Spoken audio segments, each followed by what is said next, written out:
Alkitab Kristen tidak pernah dirubah. Disalin ulang, ya. Alkitab Kristen tidak pernah dirubah. Ingat ya, Alkitab Kristen, maaf kata, bukan Alkitab Katolik, bukan Alkitab Protestan, bukan Alkitab Advent, bukan Alkitab Karismatik, bukan Alkitab Saksi Yehova, bukan Alkitab Mormon. Ingat, Alkitab Kristen tidak pernah dirubah. Disalin ulang, ya. Alkitab Kristen itu ya, Perjanjian Lama ditulis oleh 26 nabi. Lu Perjanjian Lama itu masuk dalam Alkitab Kristen. Betul kan, sumbernya dari Yesus. Ditulis oleh nabi yang dipilih oleh Yesus. Ya, Matius 23 ayat 34 ya. Jadi Alkitab Perjanjian Lama kita ambil paling tua deh. Alkitabnya kitabnya Musa. Kitab Musa 1500 tahun ya sebelum Masehi. Tapi sebenarnya ada jeda waktu 400 tahun setelah matinya Maleaki. Sebenarnya dari Maleaki sampai Musa itu 1500 tahun, lalu jeda 400 tahun, baru Yesus lahir. Jadi sebenarnya 1900. 1900 tambah lagi 1963 Masehi setelah muncul Alkitab bahasa Inggris. United Scripture Society, United Bible Society. Jadi usia kitabnya Musa ini yang paling tua 3800 tahun. Lalu pasti rusak dong, pasti rusak. Kita prediksi setiap 200 tahun rusak. Maka Yesus memilih nabi-nabi. Seterusnya Musa, penggantinya Musa, nabi-nabi ini memelihara kitab, menyalin ulang, bukan merubah, menyalin ulang. Sebanyak kurang lebih 18 sampai 19 kali sampai era 1963 bahasa Inggris.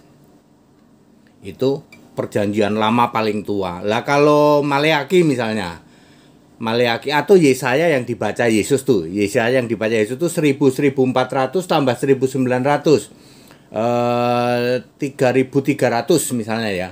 3300 itu paling tidak ya 16 kali. Ya, kitab Yesaya itu disalin ulang 16 kali. Yesus memilih nabi-nabi tugasnya menyalin ulang. Bukan merubah, menyalin ulang. Itu Alkitabnya Kristen. Lalu Perjanjian Baru. Perjanjian Baru tahun 70 Masehi, itu Alkitab Septuaginta. Sampai 1963 kan 1900 tahun. Berarti ya 8 kali sampai 9 kali. Disalin ulang oleh rasul-rasul yang dipilih oleh Yesus. Perjanjian Baru disalin ulang oleh rasul.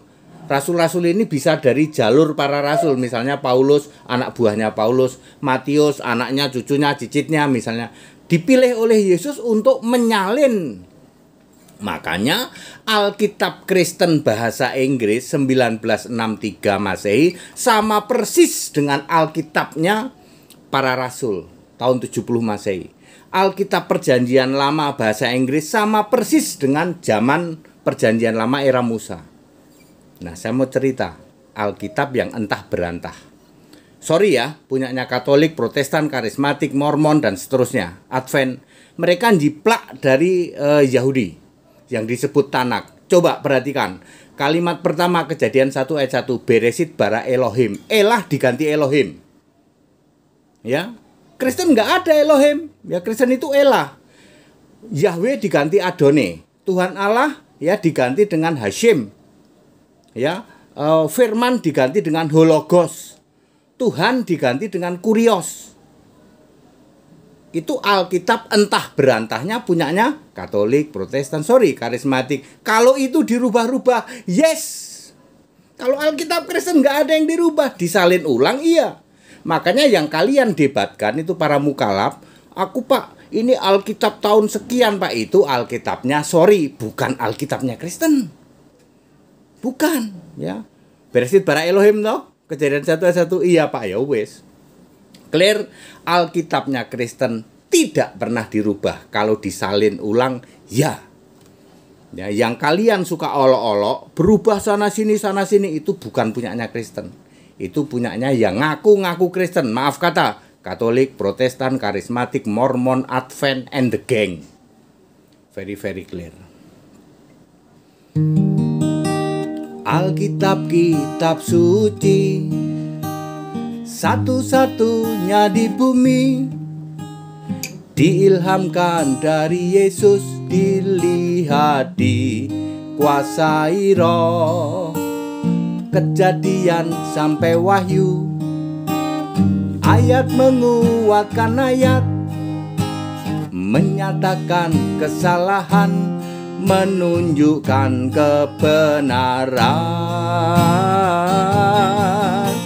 Suci, tidak ada yang tandingi, hikmatnya tak terselami dari Yesus Allah. Abadi, tidak akan berlalu, meski langit akan lenyap, firman-Mu tinggal tetap, abadi selamanya. Jadi very clear, Alkitab Kristen tidak pernah dirubah, disalin ulang, ya. Alkitab yang dirubah-rubah itu miliknya yang ngaku Kristen. That's it.